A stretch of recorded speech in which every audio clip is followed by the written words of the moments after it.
Vous n'avez pas besoin de prendre votre passeport, votre diplôme, aller remettre à une compagnie pour qu'ils vous trouvent les admissions ou les invitations en Russie. Les amis, pour avoir une admission ou une invitation, vous n'avez pas besoin d'envoyer votre passeport en Russie. Juste le scan de votre passeport, le scan de votre diplôme ou de votre attestation vont suffire pour avoir une admission. Essayez de remplir les conditions de cette université où vous voulez partir pour avoir l'admission. Alors, écoutons la procédure de ces frères togolais dans une très belle ville en Russie et revenons après pour conclure. Big up. Je suis togolais et je suis maintenant en Russie. Ok. Première question. Peux-tu nous expliquer la procédure pour venir étudier en Russie étant togolais? Ok.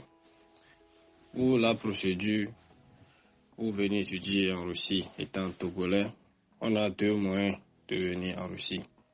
Soit tu as un ami, un frère en Russie qui te fait les procédures, qui t'inscrit dans l'université dans laquelle tu veux venir étudier en Russie, ou bien tu passes par des organisations, c'est-à-dire ONG et autres. Bon, c'est comme ça se passe pour venir en Russie. Et en général, ça ne prend pas beaucoup de temps. Il faut trouver les bonnes personnes sur son chemin et puis tout est passé. Avec qui, les bonnes personnes avec qui tu vas avoir des accords, c'est-à-dire accords de prestation de services. Ils vont te faire tout la procédure et après tu vas les payer. C'est tout simple comme ça. Allant dans les détails de la procédure, on a encore deux types de procédures. La première, demande d'admission, puis demande de la lettre d'invitation. Alors que dans d'autres universités, ou bien dans certaines universités, on peut faire directement demande d'invitation. Ok. Et à ce niveau, les frais d'admission ou de la lettre d'invitation sont différents d'une université à une autre. Vous allez bien sûr vous demander comment faire une demande d'invitation. Pour la demande d'invitation, vous avez seulement besoin de votre dernier diplôme ou bien le diplôme que vous avez besoin pour poursuivre votre cursus universitaire en Russie. Vous le scannez et plus le scanner de votre passeport d'une validité d'au moins restant plus de 2 ans. 2 ans, c'est 2 ans. C'est-à-dire scanner de votre dernier diplôme, ou plutôt de vos diplômes, plus scanner de votre passeport, plus scanner de votre bilan de santé. C'est-à-dire au Togo, on a besoin de tests de VIH, test négatif, plus test de hépatite négatif. C'est tout. Et vous l'envoyez à celui qui sera chargé de vos dossiers. Il va le déposer ou bien il va les déposer dans l'université. Donc, après le dépôt, c'est 40 jours ouvrables. Après ces 40 jours maximum, vous avez votre invitation. Plus les frais, sans oublier les frais d'invitation, ok, qui sont différents d'une université à l'autre. Ok, après l'obtention de la lettre d'invitation, vous devez faire la demande de visa. Et aussi, sans oublier que la lettre d'invitation a une durée de 40 jours, je pense, 40 jours. Et sur la lettre d'invitation, il y a la date, de son expiration. Donc, vous devez être en Russie avant l'expiration de votre lettre d'invitation. Et dans ces délais, dans les 40 jours-là, vous devez faire demande de visa, qui se fait tout d'abord en ligne, premièrement en ligne. Donc, celui qui est chargé de votre dossier le fera en ligne et va vous l'envoyer, le PDF. Donc, vous serez en ambassade du Bénin avec photocopie de vos diplômes, photocopie légalisée bien sûr de vos diplômes, légalisée à la mairie et légalisée au ministère de l'Affaires étrangères. Ok, de vos diplômes, plus photocopie légalisée de votre attestation médicale, légalisée à la mairie puis légalisée au ministère de l'Affaires étrangères. Plus quoi encore? votre passeport, photocopie simple de votre passeport, plus original. Ça, plus demande de visa que vous avez fait en ligne. Vous allez tirer le PDF en recto verso. Vous allez prendre photo, passeport, 2, je pense, 2. Ok. Et vous allez l'utiliser à l'ambassade. Donc à l'ambassade, les frais coûtent, les frais de demande de visa, c'est 52 000. C'est quand quelque chose, 52 000. Et à l'ambassade aussi, vous devez faire la légalisation de vos diplômes. Les diplômes que vous avez légalisés au ministère, premièrement à la mairie ou bien et au ministère de l'Affaires étrangères de votre pays, vous devez les légaliser encore à l'ambassade. Parce que si vous ne les légalisez pas à l'ambassade de Russie, ça ne sera pas valable ici en Russie. Donc vous devez faire tout ça. Bon, c'est pas compliqué. Si la personne commence à produire, on les suit. S'il est avec les bonnes personnes, on les suit. Et rien n'est compliqué dans tout ça. Rien n'est compliqué. Donc vous devez faire tout ça. Parce que pour les Togolais, nous allons Bénin, l'ambassade de Russie en République du Bénin. Pour tout ça. Donc vous devez être organisé pour faire un seul voyage au Bénin, pour faire tout ça et revenir. Alors, le jour de la réception de votre visa, vous allez retirer aussi pour légalisation à l'ambassade. Et les légalisations sont à 24 000 ou 25 000. Donc, une légalisation, c'est à 24 000 ou 25 000 comme ça à l'ambassade. Donc, vous allez faire 2 ou bien 3. 2, je pense. 2 de vos diplômes. Et les diplômes que vous allez légaliser à l'ambassade, vous allez faire 2.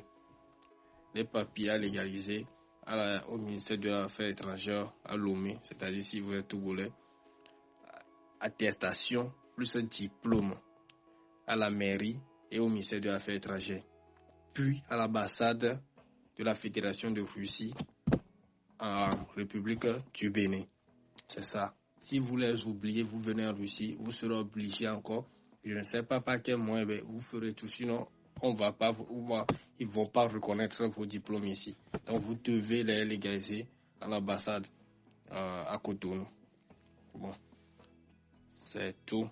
Puis, après 8 jours, on vous donne vos visas. C'est garanti. S'il n'y a pas de problème sur vos papiers, la lettre d'invitation est vraie, tout est vrai. Vos passeports n'est pas fraudé ou bien je ne sais pas quoi.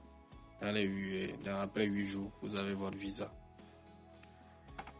Sans oublier que après l'obtention de la lettre d'invitation, certaines universités exigent que vous payez la moitié ou la totalité.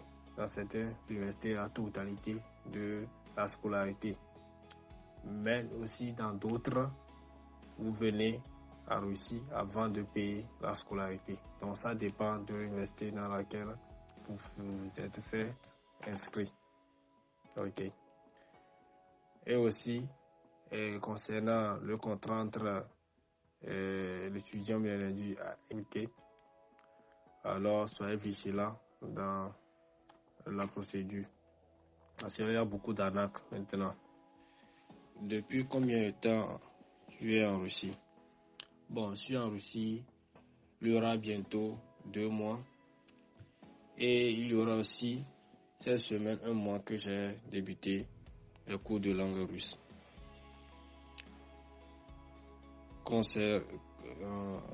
Que penses-tu de la Russie?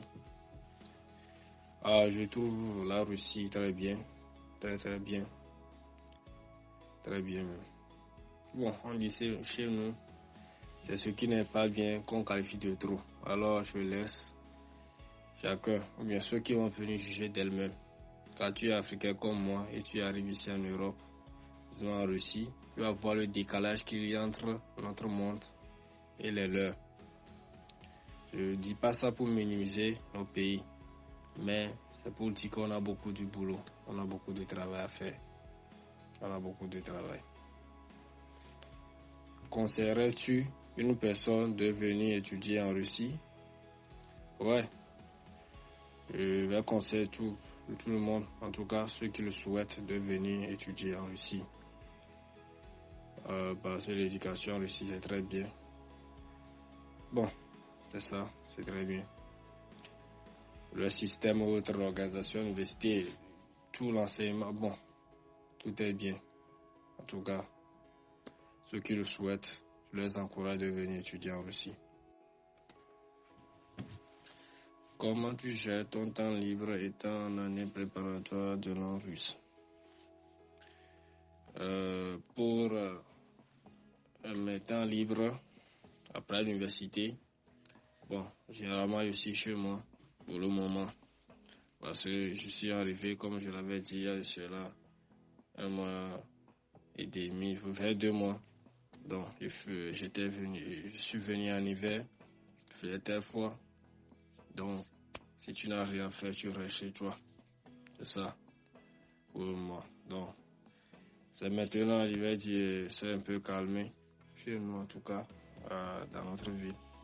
Alors bon, on va commencer les petits boulots. Étant donné que bon, pour le 1 mois de cours, on a aussi un peu les bases de la langue russe. C'est maintenant qu'on commence à faire des petits boulots. C'est quoi tes projets après tes études en Russie? Bon, pour mes projets après les études en Russie, si Dieu le veut, Dieu le voudra, après l'obtention de mon diplôme d'ingénieur, je vais monter pour travailler dans une entreprise ici, soit, pourquoi pas, chez nous en Afrique, essentiel là où, comment dit-on, ça paye mieux. Parce que, comme on le sait tous, c'est l'argent. C'est à cause de l'argent qu'on étudie pour tout, en tout cas pour moi. Donc, c'est là où ça paye mieux, je vais là où ça paye mieux.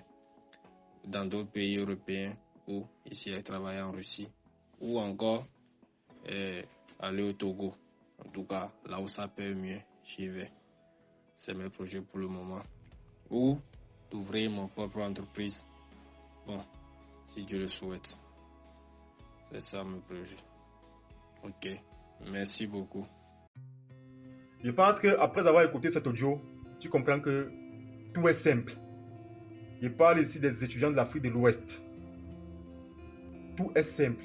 Vous-même, dites-moi, entre vous et moi, à quel niveau la compagnie a intervenu ou ces compagnies interviennent dans vos procédures. À quel niveau? La compagnie n'a intervenu à aucun niveau. Ce que fait ces compagnies, qu'est-ce qu'ils font? Ils jouent sur votre psychologie. Ils prennent votre passeport, ils prennent vos documents. Vous pensez qu'ils vont travailler. Ils ont un partenaire ici, là. Et bien un partenaire qui fait toute la procédure. Et ils sont là comme intermédiaires. Ils prennent votre argent. Ils bouffent. Mes frères africains, s'il vous plaît, arrêtez de vous faire arnaquer. Arrêtez de vous faire voler. La procédure pour venir en Russie pour le moment est simple. Rien de compliqué. Je dis bien rien de compliqué. Pas besoin d'aller signer un contrat pour verser des millions à une compagnie qui ne va rien faire. Quand vous arrivez ici, vous vous trouvez encore en train de payer vos études. Pourtant, vous avez donné des millions à cette compagnie. Vous payez encore vos billets d'avion. Vous payez encore vos études. Vous payez encore votre résidence universitaire. Tout ça pourquoi? Parce que vous avez fait confiance à une soi-disant compagnie. Je comprends les parents qui ne veulent pas traiter avec les gens à distance. Il serait mieux de traiter avec les gens à distance qui sont sur place sur le territoire. Pas forcément moi. Il y a des compatriotes, il y a des frères qui font la même chose, le même travail que moi. Arrêtez que ces compagnies prennent vos millions parce que vous voulez soit avoir un visa pour la Russie, un visa qui est simple à avoir. Venir en Russie ne coûte pas cher. Ça ne coûte pas cher. Le plus cher étant dans ton pays, c'est de payer ton billet d'avion. Le reste là, c'est zéro.